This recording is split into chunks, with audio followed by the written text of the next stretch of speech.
get ahead. And as long as you have that big picture and that big why, that goal, kind of the big rock per se in mind and mapped out, and you're doing those things on a kind of day-to-day basis, then good things will happen. I promise that. It's time for the Creative Real Estate Podcast, your source for out-of-the-box real estate investing strategies, brought to you by ecospace.com. Now, here's your hosts, Adam and Jason. Welcome to the Creative Real Estate Podcast. I'm your co-host, Jason J. Lou Lewis. Today, I'm going to do this episode just myself. It's been several months since I've been able to co-host. This real estate market has just been absolutely insane. As some of you guys know, I own a real estate brokerage company, residential and commercial and investment. We have a property management division.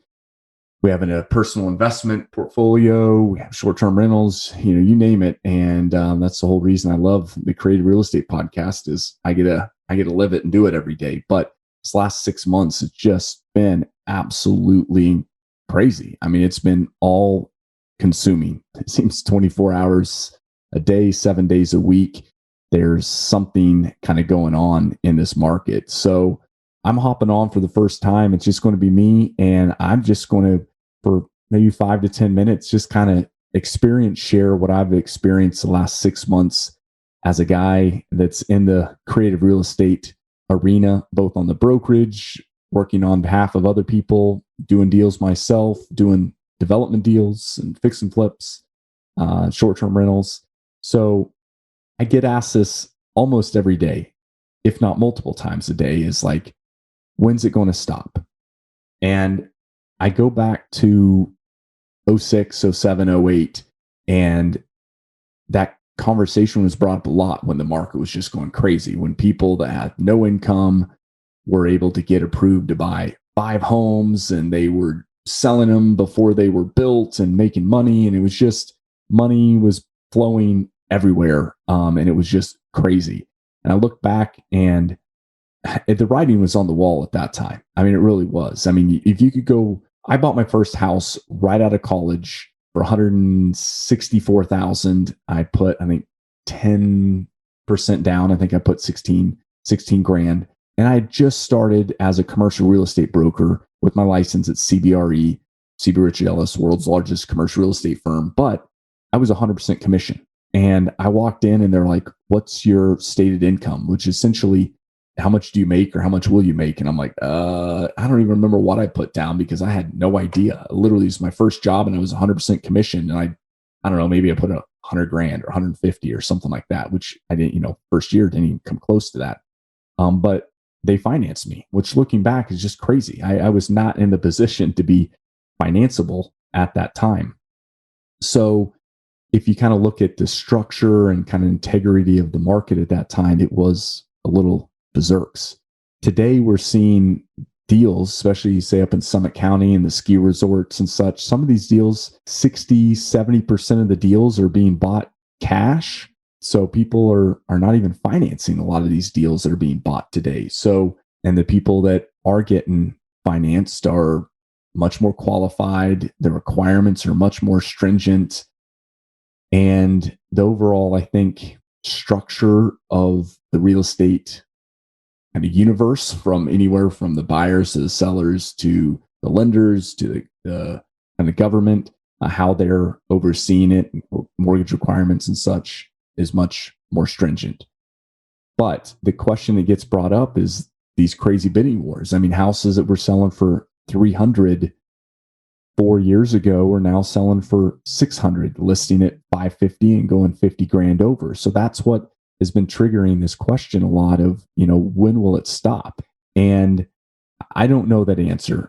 No one does. No matter how much information and data that you have, will you be able to answer that question? If you did, you would literally have the crystal ball and be sitting on infinite number of dollars you could make with that information. So, but my response in the last 6 months to that, given that in the last 6 months I've been in this game on kind of all sides of the transactions, is I do see the market finally slowing down a little bit. And that's actually why I have I'm taking some time today to hop on for a few minutes is because I actually, for the first time, have a few minutes of time myself. So we're seeing deals both on the buy and sell side on the residential that 6 months ago you would have listed it and there would have been 100 showings. Literally, we had some listings that were Thursday, Friday, Saturday, Sunday availability, and then offers would be reviewed Sunday evening. They would doing 15-minute increments. You would have 110 showings, and they literally would all be booked back to back to back, literally 4 days straight. We started to see that slow down a little and go to 60 showings a few months back, and then 30 showings. The last handful of listings we've had, we've started to see that, back in the teens, kind of that little more healthy, normal, whatever air quotes normal is nowadays, but 12 or 14 or 16. I've started to hear some brokers calling me saying, hey, what are you seeing in the market? And I kind of tell them, we've definitely had a slowdown in showings and such. And they're like, we are too. But everyone agrees that everyone is still getting almost, if not more than the price that they want.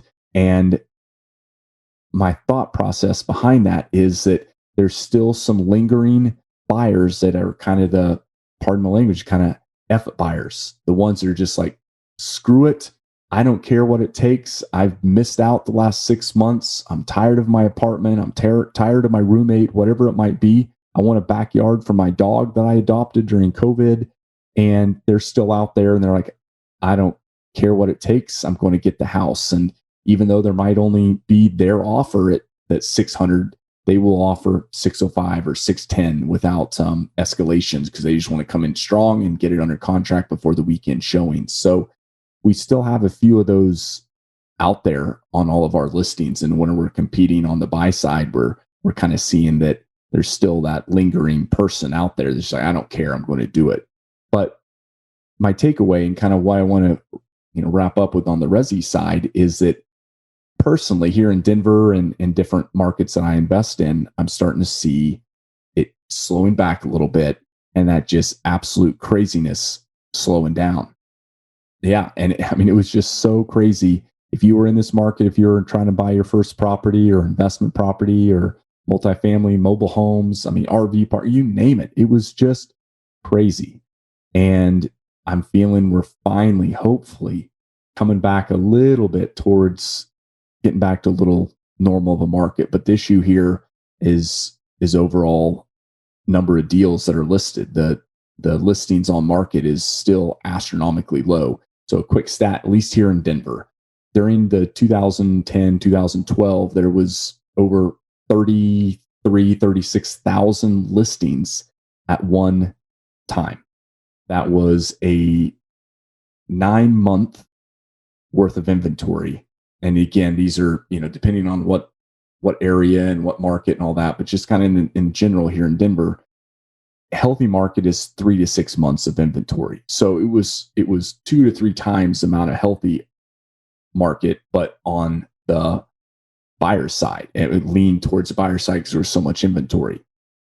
Take that today, and we're having 2, 3, 4,000 listings. I think the low is something like 1,800 listings here in the Denver metro when a healthy is 3 to 6. It was 0.7 months of inventory.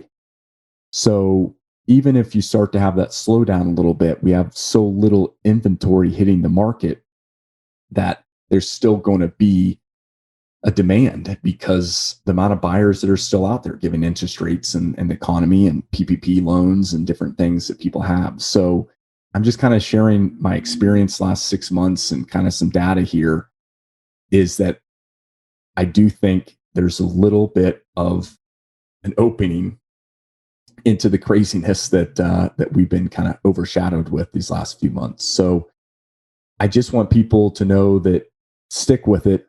It's been crazy. If you've been so frustrated on a buy side on any sector, either it's your own house or investment, just the light at the end of the tunnel, I think, is there. I'm not going to say or think that it's going to drop and do a 08, 09, 2010 again. But I do think if you're patient and you stick with it and you're not one of these buyers that finally just say, heck with it, I'm out.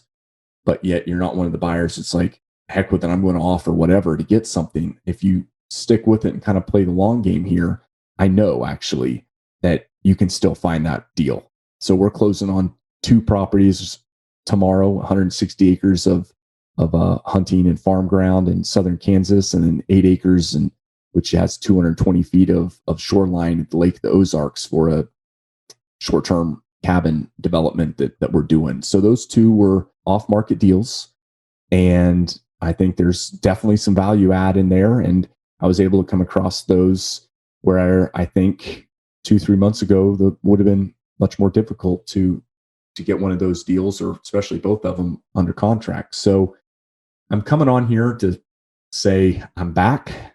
I'm going to slowly try to get back into the groove of being a co-host now that things are slowing a little bit for us. And I just want to add some motivation to you guys. Stick with it. If you're listening to this and you've been listening to us for the past 6-12 months, it's been crazy, from COVID to the craziness, ups and downs. But I promise you, if you keep listening to this, to our different guests, and follow along on their journey, the bigger pockets, the social media, all the different value add content sources out there, I promise you, you'll find a deal, you'll get ahead. And as long as you have that big picture and that big why, that goal, kind of the big rock per se in mind and mapped out, and you're doing those things on a kind of day-to-day basis, then good things will happen. I promise that. So that's what I wanted to come on today, is just kind of share a little bit of the insight and just motivate you to just keep at it. It's a grind, my friends. In this market, so many people are wanting deals. There's so much money floating out there. It is difficult, to say the least, but we will all persevere.